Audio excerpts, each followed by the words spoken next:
On the move in 6 of the greatest cities of the world, and I'm on the trail of their top movers and shakers. They're not all cut from the same cloth. In our globalized world, don't make the mistake of thinking everywhere's now the same. Each great city marches to its own tune. My background's diplomacy, cultivating networks.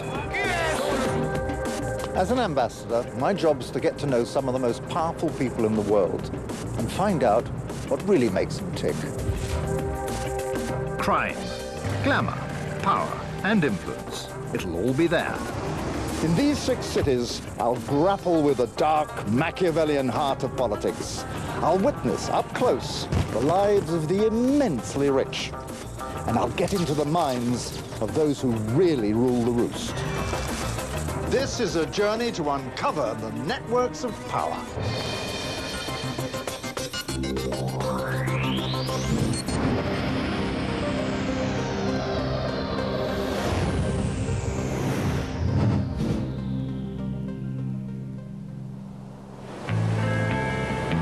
Los Angeles, California. 500 square miles of sprawling suburbs rising out of the desert. Snared by freeways, suffocating in smog, shapeless and unloved, but with global pulling power as the city of dreams. Here, glamorous movie stars, infamous gangs, and a rising immigrant population are all somehow doing their thing on the same stage. And it's my daunting task to penetrate all these very different networks of power. As British ambassador to the US, I came here often, but that was 10 years ago. One thing I do remember from my past visits is this is a place where image trumps reality. So the first thing I did was to hire a monstrous great black car, an SUV, and I have checked into the swankiest hotel in town. The Beverly Hills Hotel for the last 100 years has been the place to be seen for the rich and powerful of Los Angeles. But while I've sorted the location and assembled the props, I need some help on the cast.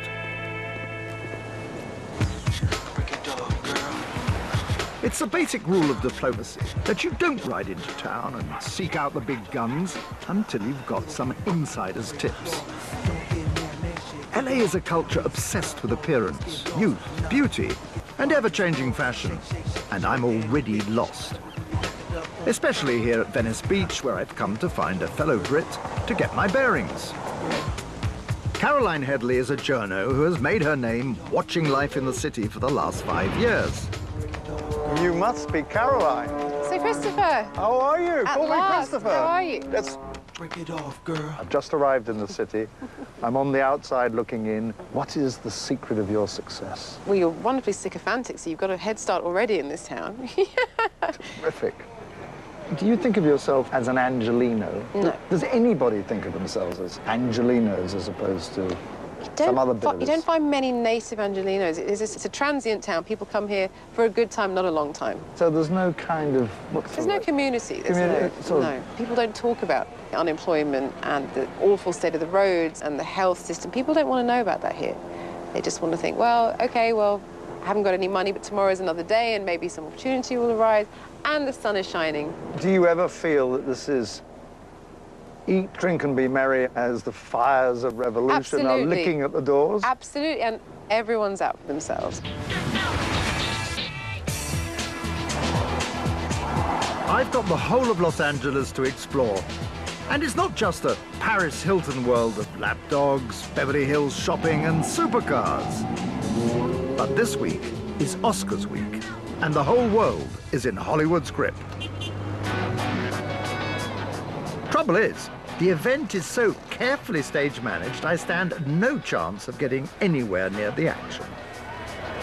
I'm not even allowed to show you the Oscar statuette behind me because the image is licensed.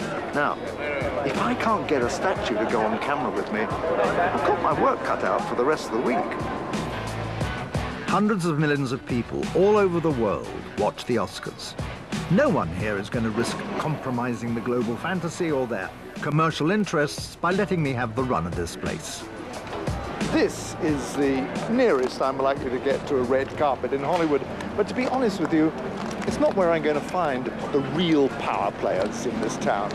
The challenge for me is to get past the glamour, the hoopla, the flash bulbs, the glitz, and get access to the people you never see. And to that end, I'm off to meet one of the most powerful people in Hollywood. Kim Masters is editor-at-large of The Hollywood Reporter. Here she has established a fearsome reputation for seeking out the truth. So if I'm a big movie mogul and my secretary says, we've got Kim Masters on the line from The Hollywood Reporter, will I immediately get a kind of butterfly in my stomach? I'm likely to be scared, aren't I? I'm a potential problem. You know, Yeah. in Scientology, which is an institution in Hollywood, they call you a PTS, a potential trouble source. I'm a potential trouble source, so that's a form of power. I realized really quickly I wasn't going to get very far being nice. It is Oscars week. And, Right.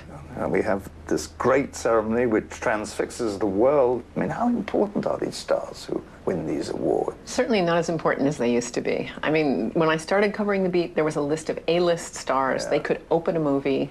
You know, that is very over. The movies that are working, you know, are Transformers, Avatar. You know, if I say to you, who starred in Avatar, you're probably going to be blank, right? I am clueless. I've seen the movie. Right. Can you explain to me why this change has taken place? It's just become that the type of film they're making is much narrower. You know, they're trying to make big blockbuster event films. So up until quite recently, the DVD was this giant cash cow. Suddenly the market started to drop out of it. Because why? Because you could stream it online, you could get it on demand, and it costs you this little tiny thing. They can't cover with internet pennies what they used to pay for with box office and DVD dollars. So what do you think is going to happen? I have no idea, and that distinguishes me from no one, because no one knows. It's still hugely culturally influential around the globe. It's a big deal. It's not just going to vanish, but it's going to go through some terrible struggle, and it may not look like it does now when it's done. It will not. What should I always have at the back and front of my mind as I negotiate and maneuver my way around? Follow the money. The movie business is about money. Everything is about money in Hollywood. Kim's advice to follow the money is itself a movie quote from All the President's Men, and an indication, if ever one was needed, of just how powerfully Hollywood has influenced global culture. And feeling a bit like Watergate journos Woodward and Bernstein myself, I am now on assignment on Hollywood Boulevard, determined to see past the stardust and the tourist throngs to study the men in the shadows.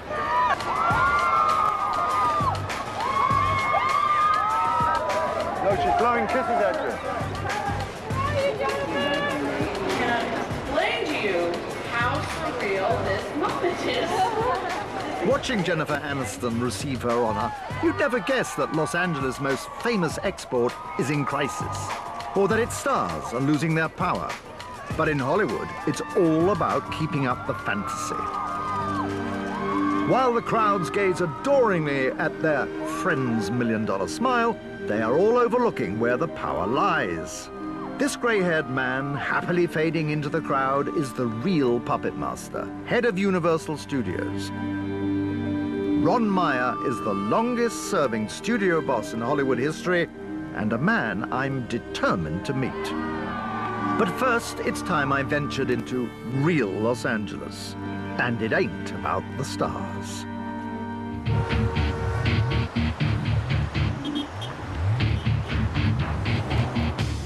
The glamour of Hollywood shines so brightly, it all too easily overshadows the rest of Los Angeles. Just 200 years ago, this immense city was a tiny Spanish pueblo, before exploding into over 80 districts, housing one of America's most diverse populations. The biggest ethnic group by far are Latinos. LA's a Latin American city every bit as much as a North American one. Protesters who are blocking the streets, and now all of a sudden he wants to run for LA District Attorney. I'm listening to John and Ken, Los Angeles shock jocks who claim to be speaking for the average Joe, and seem to do so partly by complaining about the average Jose. John and Ken have what they call here the bully pulpit, the ability to get their point across, making them among the most influential in the city. And if I want to speak to them, I first have to sing for my supper. Hi, I'm here to see John and Ken. While I've done many radio interviews before, this one could be dangerous. They're the most listened to local talk radio DJs in the whole of the United States. They can incite protest, set the agenda, and affect the course of elections. Afternoon. Thanks for seeing me. Myers, how you say it, right? John, Ken. Right, yes. Yeah. This is no joke. This is Sir Christopher Mayer. That's me. And he really has been the British ambassador to the United States. In fact, the longest serving one. Since the Second World War. Since World War II, right. And he came on because he wants some advice on what kind of people to speak with to explain how Los Angeles works. Is that right? That, John, is exactly right. Now, don't do the Walk of Fame. Don't do Beverly Hills. That's a very tiny sliver of Los Angeles that has no impact on most people's lives. Oh, We're going okay. to tell you the dirty secrets. First of all, you go see the mayor, Villaraigosa, all right? He's an empty can. Not what makes the city great. But I have to see him. You do have to see him. He can't speak very well without a script. Oh. No, he can't. He gets brain locked. Yeah, he gets brain locked. This is a little montage we have of him. Okay. Okay. All right. I want, you know, we're looking, This is typical. but I'll tell you, that's what I think has to. With a longer dress. I like how she's done it better than how they. It's a montage of a Montage. few. Yeah, montage. but yeah, that's really. So what you've goes got a on. little bit of poetic license in there. A little bit, yeah. John and Ken are paid to be provocative. Power without responsibility, some might say. Oh, spill some secrets. Oh, because you were ambassador during the run-up to the Iraq They've all War. come out on WikiLeaks. I mean, I've got nothing left. I'm an empty husk now. It's all gone. Oh, then you'll get along with Villaraigosa then. A couple empty husks. Well, yes. Well, they call me Sir Empty Husk. No, they don't actually. Well, there you go. Now it was my turn to hear just what John and Ken want to do with their power. And you guys, you've got over 1 million listeners. Is that right? Yeah. I mean, you're influential. You have power. You know what? We talk about things that other people really care about and relate to in their lives. The school system is a shambles. The roads are a shambles. Traffic is horrible. You know, the quality of life for the poor neighborhoods is terrible. And for the wealthy neighborhoods, they just put up walls and gates. May I go to the mayor of Los Angeles, please? You're very rude about him. So how does he hit back at you? He calls us toxic. Divisive. You hate. He is an empty suit politician who's trying to rise to the top based on the fact that he is Latino. And the fact that he dresses nice, the fact that he looks good on camera, and he smiles a lot. But he does not take strong stands on issues, which is what people need. Surprise, surprise, the stand John and Ken most want the mayor to take is on immigration. The illegal alien situation is serious in Los Angeles. It costs statewide billions and billions of dollars. If you're the mayor of Los Angeles, are you going to side with the citizens, the voters, the taxpayers? Or are you going to side with people who are costing us all this money by being here illegally? But how the hell do you deal with illegal immigration? How do you stop it coming into Oh, well, LA? you seal the border. You really would do that? Oh, absolutely. John and Ken are typical of their huge audience, white, right-wing, and swift to blame the city's problems on others. There's no question LA is changing. The Latino population has boomed, and now accounts for almost 50% of the city, and rising. This has fundamentally changed the balance of power, and the city now has its first Mexican-born archbishop and a Latino sheriff. So I've come to Boyle Heights in East LA, to the heart of the Latino community, and where Los Angeles' first Latino mayor, Antonio Villaraigosa, grew up.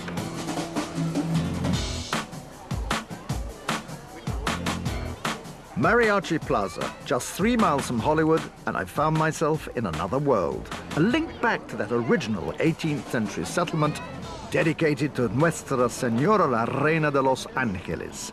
California was only surrendered by Mexico to the USA in 1847. It's time to dust off my rusty Spanish. ¿A dónde nació usted? Soy inglés en una